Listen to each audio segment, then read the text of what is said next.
Speaker, where does that one go? To the keynote speaker for wrapping up for the afternoon, and that's General Mike Day. And he has, as military bios go, one of the most impressive ones you'll ever see. And I've shrunk it down to just a few little highlights. General Mike Day was born in Windsor, Nova Scotia, grew up in Ontario, Quebec, and England prior to joining the Canadian Forces in 1983, which discouraged me because I was all through as a CO in '79. I feel time going by. He trained as an infantry officer and joined the PPCLI.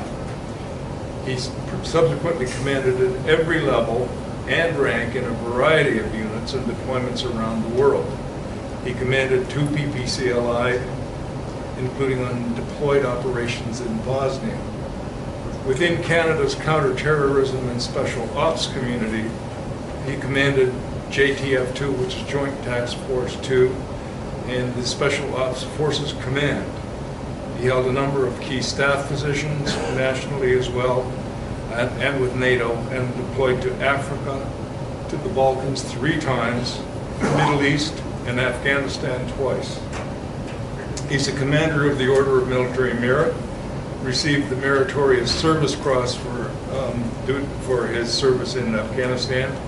He has the U.S. Legion of Merit, U.S. Special Ops Command Medal, and the Polish Silver Medal. So he's married with 2 sons, both of whom are serving in the Canadian military. So it's my pleasure to introduce Mike Day. Look, it's a pleasure to be here. I'm a proud member of the McKinsey Institute and the Board of Governors, and I'm keen to support this type of activity. It allows for a conversation that is needed on a regular basis here in Canada. And it's nice, I've been out of uniform now for 2 years. I retired a little early. It's nice now to come to these places because I used to have to start with my conversations that I'm from Ottawa. And that's where I live, but I was in NDHQ for a time as a general officer. And I said, look, I'm from Ottawa, I'm one half of the big lie. And of course, the first half of the big lie is, I'm from Ottawa, I'm here to help. And then the second half would be your half, and it would be, hey, it's great to see you. So I actually am here to participate, whether you're glad to see me or not. Well, you can make up your own mind. Look, it's just an interesting challenge to be the final speaker, to be tasked to sum up a day that's been chock full of a pretty wide variety of topics and points of view and subjects, and then at the same time make a presentation appended to that and bring some coherence to that whole piece. So let me give you some background. I was very kindly introduced. There's really 4 perspectives that I bring experientially to this, part of my military and subsequent career. Look, I absolutely spent the majority of my time, and proudly so, in our Special Forces community. That's shaped my world and personal view on everything that I do. But there's 3 other experiences, especially in something where we discuss the preservation of peace, that really also bear. I was the senior military officer in the policy group in defense. I was the chief strategic planner for capabilities, but I also commanded NATO's response force for a year overseas. And that's really impacted on how I think about geostrategic conversations and where we go. And so I sort of bring that forward. Now, Peter opened up the morning. Peter MacKay, who is our ex-minister. I have, full disclosure, I have a lot of history with Peter. We're both Nova Scotia boys, both Acadia boys. Our dads went to law school together. My sister worked with his mother for years in Nova Scotia, and I called him sir for a very long time. He brings I love Peter when he speaks. Like Ted, like all politicians, the very first thing they're going to say to us is, we're just going to be apolitical about this. But let me lay out for you, if I could, sort of where we'd be. But what Peter, I thought, brought really effectively was a perspective on Canada as a nation. Talked about our history, right? Not the revisionist history, the true history of sort of where we have been and how it impacts us today. And the reality of it is, as he so clearly identified, there's been this evolution. And we've got to accept that evolution. It's not a recent one, but it's an ongoing one. And if I was to draw the last point that I thought was critical, what he said is, the reality is that evolution and our history influences our decisions. And our decisions require commitment. It's one thing to have the rhetoric of action. It's something completely different to be able to lay out a vision and operationalize it as a country to ensure that we achieve what we said we're going to achieve. And then the rest of the panels kind of discussed what is it we're trying to achieve. I'm going to come back to that phrase, preservation of peace. So panel one, I pulled a number of different things here. History doesn't change. You can't look back and say, I'm going to change the history. But it's very clear that over Canada's history, the tools that have been used by our nation, the tools that have been used against our nation, have constantly evolved. And that's had an impact. And panel one did a great job of talking about that. And there was a real focus on the type of cyber activities that are now part of our everyday experience. We talked about vulnerability. We talked about micro-targeting, right? Where you as an individual are identified, your likes, your dislikes, your patterns, your pattern of life, your locations, what you look at, what you don't look at. There are no secrets online.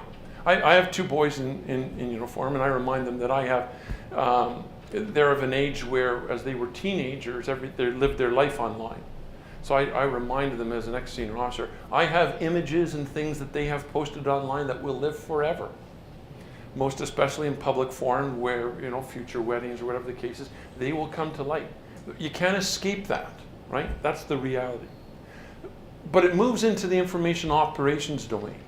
And that reality of living a life online as a society makes us vulnerable to some of those influences. And we started to get some hint of really what the target of an information operations campaign is, which is internal coherence.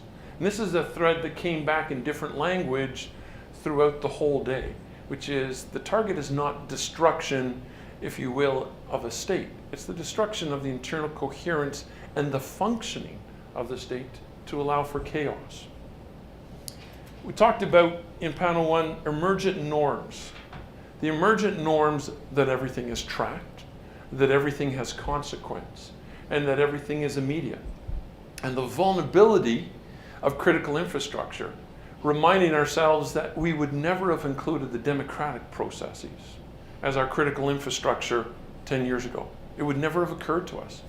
Now we have living proof, regardless, what different political parties may say, that there has been a significant effort to interfere with the American election, to interfere with Brexit, to interfere with the French elections. And by the way, I would say to you, having only been out of uniform for 2 years, but assuming that things have continued as they were when I was more fully read in, I guarantee you what we read in the public domain is merely a fraction of what is actually happening, perpetuated by a much wider audience that is merely cited or attributed in the press on a daily basis. There are a number of actors who, in that asymmetrical power, are able to have effects in the information domain that are out of all proportion to their GDP, their population, their geopolitical strength in a visible way. That, of course, led us into panel two. And I thought it was interesting, Stephanie talked about this blending of types of conflict. I'm going to come back to that thing. I thought that's tremendously important for us to understand that we're no longer in a position where we can define what it is we're dealing with. Is it a Cold War? Is it a hot war? Is it a war? Right? Is it a conflict? Why do we use those words? And the breakdown of the structures that support that conversation are actually part of the target audience, of the people that sort of want to destroy what it is that we enjoy in a place like Canada. We moved from there and talked about how that communications ability is fundamentally different when you go to a place like Africa. how you talk to people, how you communicate to mass numbers in Canada, in North America, in Sweden, in Germany, fundamentally different than how you would talk to the next big vacant space, which is the Transvaal and the Maghreb. How do you influence those behaviors? What are those tools that are available to you? Too often, at least in my experience around the world, we bring a Western approach and we say, hey, you know what would be great? If we could make you look and function like Canada, that'd be perfect. But the reality is, that's never going to be the reality, and it shouldn't be. It should be to make them better at who and what they are, as opposed to try to make them in the mirror image of ourselves. Too often we layer on our Western social democracy system, and we say, that's actually what perfection looks like. We're going to talk to you as if that makes sense. And yet they've got hundreds, if not thousands of years of culture that guarantees that approach will not resonate, let alone be effective. From there, we talked about the educational needs, and we've come back to that later on in panel 3, but about how that actually dictates absorption capacity, right? So you mix the technical means with the educational capacity, and you're dealing again with a different means of delivery.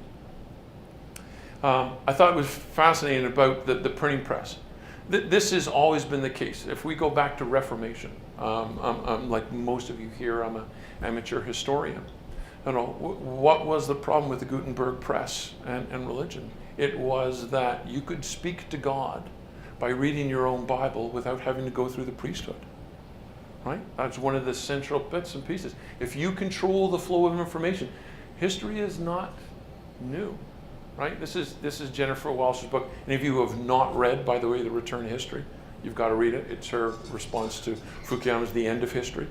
But this is just repeating it. Control those levers, find a way that resonates with your target audience, and you have a way of impacting what they do. And of course, as we've seen around the world, whether it be the spring risings, it doesn't matter what it is, the mob mentality, the ability to reach large numbers of people and sway them to your position based on a semi-informed stance is actually been the lever that despots around the world have pulled on over the centuries. We talked also about, and I love the very technical phrase that Walter used about messing things up. That's the goal, to disrupt, to dislocate, to destroy. Ultimately, and I'll use the Russian Trump example. I believe it's absolutely valid. Trump did not want to elect. Putin did not want to elect Trump. Putin didn't want to not elect Hillary. Putin wanted the whole system to lose credibility, and for the American internal coherence and system to be brought into doubt, so that as an international power, they would lose influence and prestige. That's a big win, right? If you're Russia, that's a big win. Chaos and lack of gravitas was the objective. He was messing things up, right? And effectively so. But there's some things that can go against that. And I think this is where panel 3 was very effective. We know, and Ernie's given us a great presentation on, we know that educated people, and not just formally with degrees, but the better educated you are, the better you are able to integrate with people who are different than you are, to understand their different perspectives, to think through a problem, vice training, which is to react to a problem. So it's not just a set stimulus, a set response. I'm actually going to think about this. I'm going to be taking the intellectual skills that I've been given, and I'm going to apply them to the challenge and go, does that make sense? Did they really do that? I'm a Twitter-aholic, right? It's kind of what I assume would be cocaine. I can't say it's like cocaine, because that would imply I've used cocaine. But so I'm assuming it's kind of like cocaine in that it's addictive, and it keeps on giving you high. It confuses the hell out of me, I'll be honest with you. But I actually look at that sort of stuff, and I try to think it through. I do have friends, and I hate to say it, some relations, who take those sorts of banner statements of fake news, and they take that at face value. That's tremendously, tremendously dangerous. And then, of course, Tim said very usefully, like, this is old Sun Tzu stuff, right? You understand, you want to win without fighting. You better understand what your enemy's thinking. Enemy's a strong word, adversary, combatant. Doesn't really matter what the language is. But until you actually unpack the complexity of the Russian system and how they are thinking about things, how can you possibly understand what they're doing, how they're doing it, or where they're trying to achieve? Because if you merely look at it through Western lens, all you're going to do is, I don't know what your conclusion will be, but I guarantee it'll be wrong, because you're going to be layering on how you think about it as opposed to where they're coming from. So 3 panels, tremendous, tremendous stuff for us to think about. Let me turn now to my own comments then. So let's deal with the phrase, preservation of peace. So I actually think at the end of a day like today, the conferences that I've always enjoyed the most is when I've left questioning some basic ideas that the speaker's been a little bit polemic. So it's a bit perverse, even though I'm with the Mackenzie Institute. I'm going to say, I actually don't believe in the preservation of peace. I don't believe it exists. What is the preservation of peace? Is it peace equaling the absence of violence? Wholesale, systemic violence? Death by violence? How many people died in the United States last year from violence? If you use that as the metric, the United States is a failed state. 36,000 people were killed by firearms last year in the United States. You know, more than any other theater that the American military is deployed to put all together. So that's, and I would argue, whether you lay it, you know, the United States with all its flaws is an example of democracy. It's a good functioning state. You know, you can have different views on different actors, et cetera, but it's clearly not a failed state. You may think politically it's at risk, because it's got an idiot as a president, but I stand that aside. See, I'm no longer in uniform, I get to say all that shit. But it's not a failed state. So is peace just an absence of violence? Because if so, we're never going to be at peace, right? Is it the absence of large-scale war or conflict? Well, look at Yemen. Look at what we did in Libya. Look at Afghanistan. Look at Iraq. So I'm not quite sure that is correct either. That doesn't resonate with me, because as you look back, as you do when you don't know the answer to something these days, you Google it, right? So I tried to find a time in my life where the world was ever at peace, meaning there was not an armed conflict somewhere in the world. Now I'm 29, and I couldn't find a single day. So I don't think that's the definition of peace. So we're trying to avoid violence. We're trying to avoid large-scale conflict. But I worry that in our efforts to do that, which I think to be unrealistic, quite frankly, what we end up doing is opening doors that make us even more vulnerable. Now, going back to the Second World War, great argument to be said that if Chamberlain had made some earlier decisions, things may have played out differently. Appeasement. I'm not talking about appeasement. I'm talking about a national approach.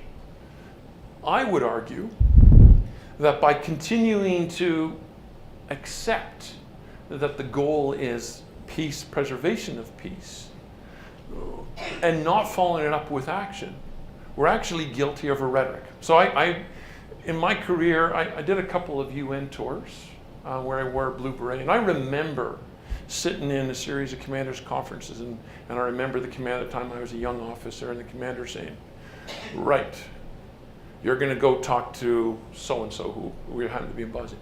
And if he tells them again, he's going to get a letter from us detailing exactly what he did wrong.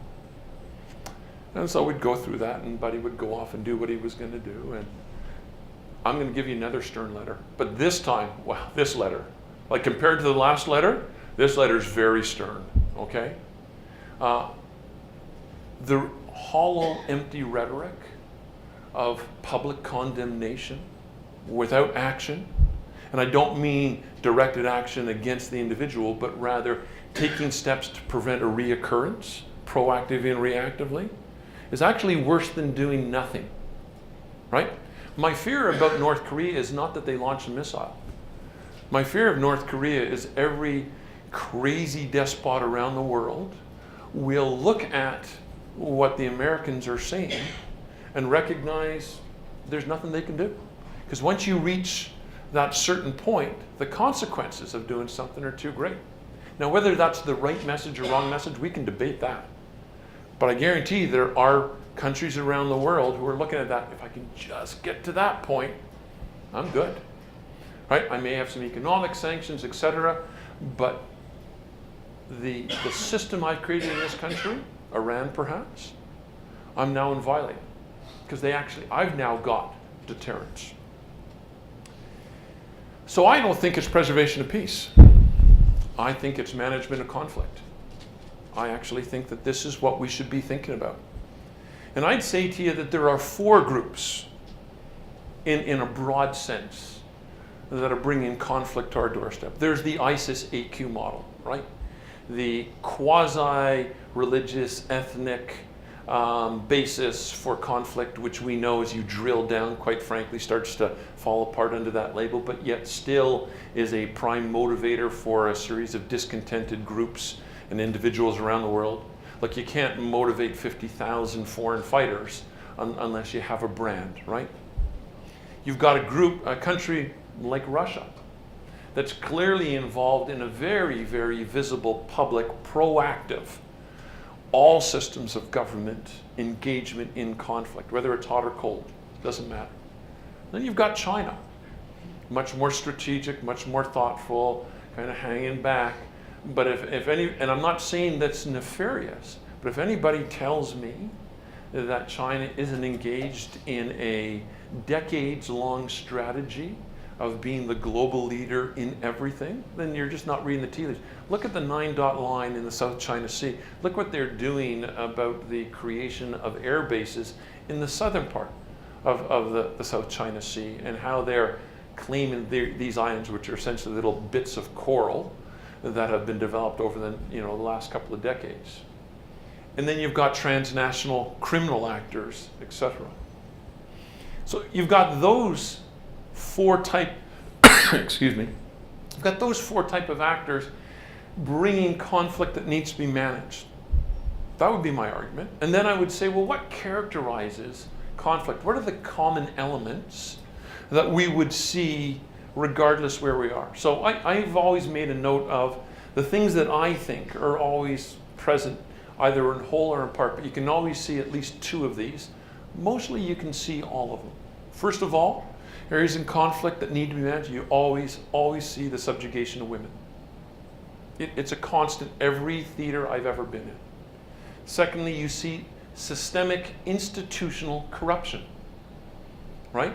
Those who have continue to perpetuate this system so they and theirs can have more. You see the disenfranchising and, again, the subjugation, the targeting of visible minorities, whether they be ethnic or religious. And lastly, you see a conscious destruction of anything that resembles a democratic institution. They seem to be common elements from my perspective. So with that in mind, I believe this idea of the concepts of war and peace are outdated. They no longer apply. When is the last time that Canada declared war? Second World War. How many times have we fought, and I truly mean fought in combat, not just an occasional round exchanged, etc. You can cite them around the world where we've been involved, regardless of the political conversation about what combat consists of I guarantee you, and I know a couple in this room, have experienced that in all sorts of places around the world. Peace no longer applies, in my opinion. Yes, those legal constructs have evolved, but there is, in my view now, this multi-dimensional continuum. It's no longer, quite frankly, hot to cold, right? That's an insufficient explanation of conflict. It has to consider assertive to passive. It has to consider the physical to the virtual. It has to consider direct to by, with, or through, the proxy type of activity. And it needs to consider a combination of all of them at the same time. So I always like to think, because I'm a product of my environment, what are the so whats? So for those of you who don't have a military background, when we go to almost day one in leadership training, we're taught to think through what consequences are. You're given a fact, and you're required to think through that fact. They have 100 people. Therefore, they probably can beat me up because I'm all by myself. So what? I should really run away as fast as I possibly can, okay? It's the so whats of this understanding that we should be thinking about management of conflict as opposed to preservation of peace that Canada and Canadians should really be focused on. So, firstly, we do have to redefine the conversation. And I think that Peter had it right when he opened it up, which is the myth of peacekeeping. It doesn't exist. There is no peace to keep. Which doesn't mean to say we shouldn't go off and do good things for good people and stop bad people from doing bad things. But we should talk about managing conflict, minimizing consequence, and dealing with those common elements that I talked about. Those are laud-worthy goals. I'm an interventionist at heart. I believe Canada can do good in the world. We just need to be perhaps more honest just about what it is we're doing and why we're trying to do it. This would require us to be more proactive than reactive. This would require us to actually put a presence, not just to support institutions and activities, but actually do things as a country. Because if we're thinking that Canada wants to have influence, the simple metric, I wrote this in the Globe a couple of weeks ago, the simple metric is Canada's own needs and strategic objectives. And if we can't tie our management of conflict and our participation in activity directly to that strategic objective, what's good for Canada, then we have no role. We have no place in playing in that sandbox. The consequences and the costs are far, far too great. But we must enlarge not just the management of conflict idea, we've got to enlarge what we think of as our security, right? Security is no longer a physical thing. It shouldn't be thought of that. And having spent a lot of my time in the counter-terrorist world, I would tell you, I'm as keen as anyone to sort of look after that terrorist threat. But I'm a big guy about using statistics to make any argument I want, right? 98 statistics are made up, right? Here's one I don't think that is. There was 1,261 people who died, I've used this one before, who died falling down the stairs in the United States in 2012, right? The metric is not the deaths that terrorism can inflict in the United States. There are a couple hundred causes of death more significant to our country or to any country in the Western social democracies than terrorism. But rather they impinge on our security. Our security is, quite frankly, our economic well-being. It's our healthcare system. It's our education system. It's our culture. It's our democratic institutions. That's what we should be thinking about preserving. That's what we should be thinking about doing. In order for that to happen, as we think about engaging based on those strategic objectives overseas, it's not enough to think about a military response. We often hear about whole of government. What we really end up doing, or we have over the last 20 years, is send a military component and bolt it on at the last minute bits and pieces of whole government that are normally insufficient afterthoughts and certainly not part of an integrated plan, let alone, because we're missing the fact that military deployment is grossly insufficient. It's whole of government on our side, but it's whole of society on the receiving end. And if you're not tackling all parts of that society, if you're not giving them the resilience, the endurance, the institutional bits and pieces, the economic pieces, the religious freedom pieces, everything, then you're going to be unsuccessful. And we can stay in Afghanistan forever, but unless those sorts of things were addressed in a whole of government piece to focus on a whole of society piece, then it's for naught. So as we think about today's conversations, we should be leaving with a series of questions. We should be thinking about engaging in the debate about what the conversation should actually be and what role we should play in it. Management of conflict. Is it, as we discussed earlier on, is it security vice individual rights? Is it morality versus legality? Is it today against tomorrow? Is it us against them, against all of us together? Those debates need to be part of this management system. We need to be more realistic.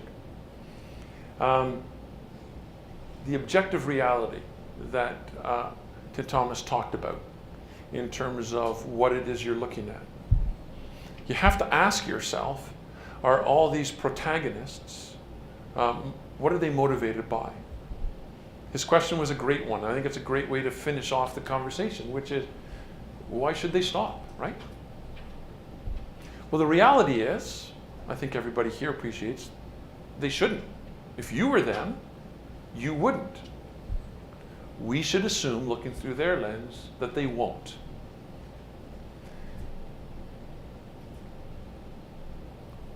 We would be lying to ourselves if we pretended that the reality was going to be different than that. And we should react as a consequence. So I think we need to stop thinking about the preservation of peace. I think we need to think about the management of reality, which is in fact the management of conflict. That's the world Canada finds itself in. Thank you very much.